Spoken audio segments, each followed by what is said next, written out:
équipes de Pékin Express vont terminer la première étape ici à Xibaipó, qui est une ville très importante pour le Parti communiste chinois, puisque c'est dans cet endroit que Mao Tse-tung avait son quartier général pendant la guerre civile, qui a opposé les nationalistes chinois, ceux qui ne voulaient absolument pas que la Chine soit communiste, et Mao, c'est Mao qui l'a emporté, et donc en 1949, il a proclamé la République populaire de Chine. Aujourd'hui, des millions de Chinois viennent visiter cet endroit, qui est devenu une sorte de lieu touristique très important.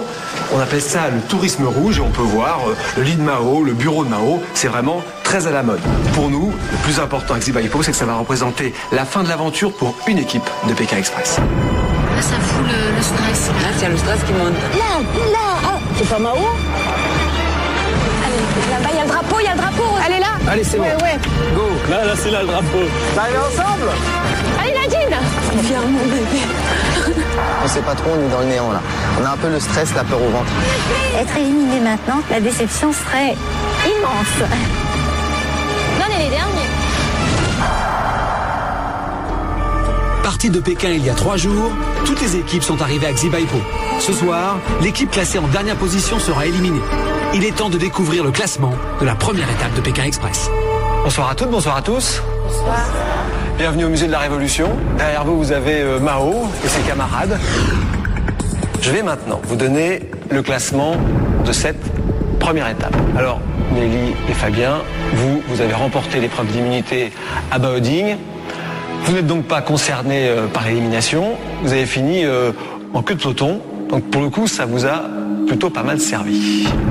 L'équipe qui va remporter cette première étape gagnera une amulette d'une valeur de 7 000 €. Et l'équipe qui a fini en dernière position rentrera dès ce soir à Paris.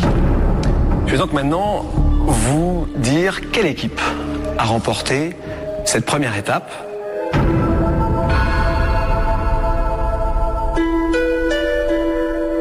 C'est Nadine et Sylvie. Bravo. Allez, Nadine. Alors, vous avez gagné, vous êtes première. On n'y croyait pas et on y a cru. Voilà. c'est génial. C'est génial. Première. Et celle-là, cette première, on l'a déduit à Morgane. À ma fille. Voilà. C'est la première. Pourquoi? Parce qu'elle me manque énormément. Voilà. C'est parce que je l'aime. Vous pouvez les applaudir. Elles ont été épatantes aujourd'hui. Épatantes. Bravo. Voilà donc l'amulette. Je vous la donne. Voilà. Bravo. En arrivant les premières à Xibaipó, Nadine et Sylvie ont non seulement gagné la première étape de Pékin Express, mais aussi leur première amulette dans cette course. Ce porte-bonheur d'une valeur de 7 000 € est remis aux vainqueurs de chaque étape. Plus on gagne d'étapes, plus on a d'amulettes et donc plus d'argent à gagner si l'on accède à la finale à Bombay. Au total, en jeu dans Pékin Express, la somme de 100 000 €.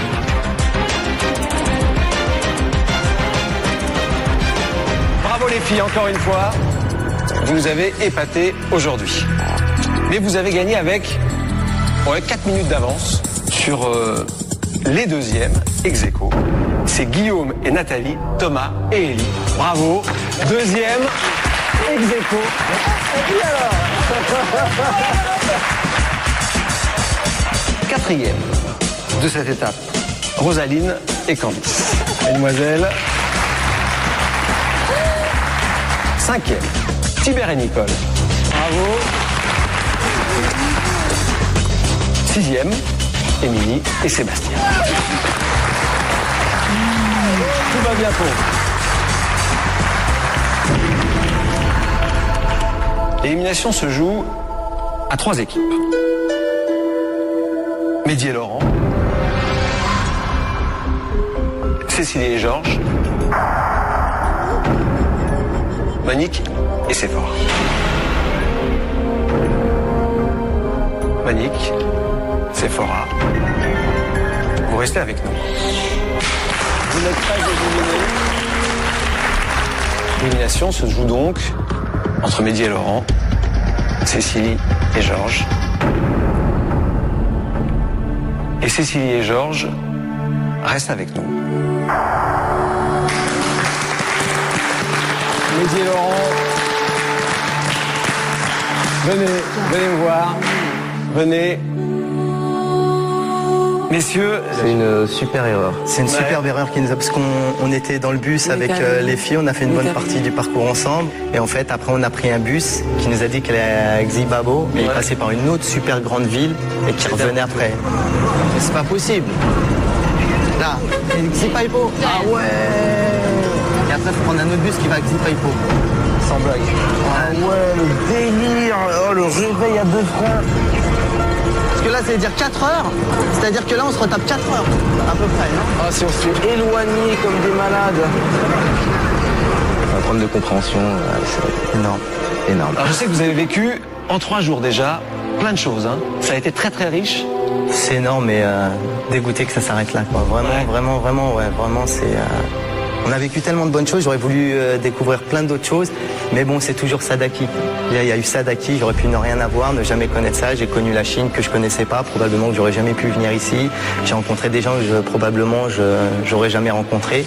Donc ça me fait super plaisir, mais à la fois je suis énormément déçu. Laurent, Pareil, je suis dégoûté que ça s'arrête là. c'est vrai? Ouais, vraiment.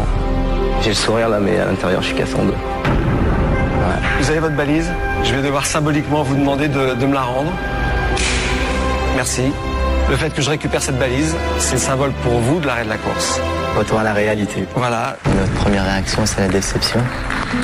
Grosse déception, ouais. On pensait pas être les derniers. Qu'on s'est dit, il y a 2-3 équipes qui sont derrière nous, et puis c'est nous. La déception, c'est de pas pouvoir rencontrer donc d'autres personnes et de pas aller voir les autres pays, quoi. Quand on part, mais en même temps, on a vécu quelque chose en très peu de temps d'intense. C'est fait, c'est le jeu. On a fait de super rencontres et faut garder le positif, quoi. Et puis le négatif, on laisse dehors, quoi. Pour tous les autres, la course continue. Vous allez voir, ça va changer. On va rentrer dans une Chine plus rurale, plus traditionnelle, moins urbaine, moins de voitures, complètement différente. La course ne fait que commencer. Et il y a encore plein de choses à vivre. À demain pour le départ de la deuxième étape. La semaine prochaine pour Pékin Express.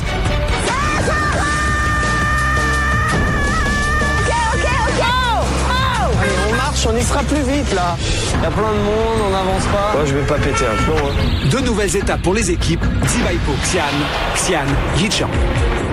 Reste là, moi je reste là. Tu les arrêtes, tu les bloques. Là, ça bloque la route, bébé. En fait, je la bloque. Près de 2000 km à parcourir. Pourquoi tu nous as emmenés là? En stop, Qui monte dans sa caisse. avec toujours 1 € par jour. Mais celui-là, il veut que du flouze.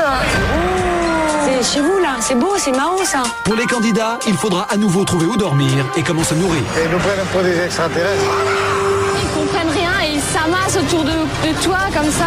Ils ont rien là, laisse tomber. La semaine prochaine, les équipes vivent au rythme de la Chine et du fleuve Yangtze, à la rencontre de nouveaux paysages et de nouveaux habitants. Ils nous envoient tous chier comme de la daube. Ah putain, fais chier. C'est galère là. Ouais, là c'était l'enfer. Au fil de la route, les équipes font face à de nouvelles difficultés. Car dans Pékin Express, loin du tourisme classique, tout peut arriver.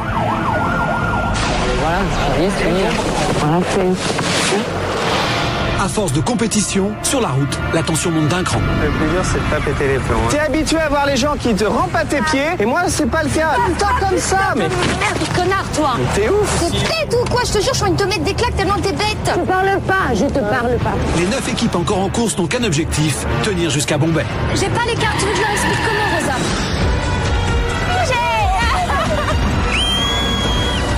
Les candidats s'enfoncent encore plus en Chine. Et dans 9000 km, après la Chine, Hong Kong, le Népal et l'Himalaya, les équipes feront leur entrée en Inde. Mais une seule sera déclarée vainqueur à Bombay. C'est bientôt dans Pékin Express. Pékin, Bombay, un stop, ils disent...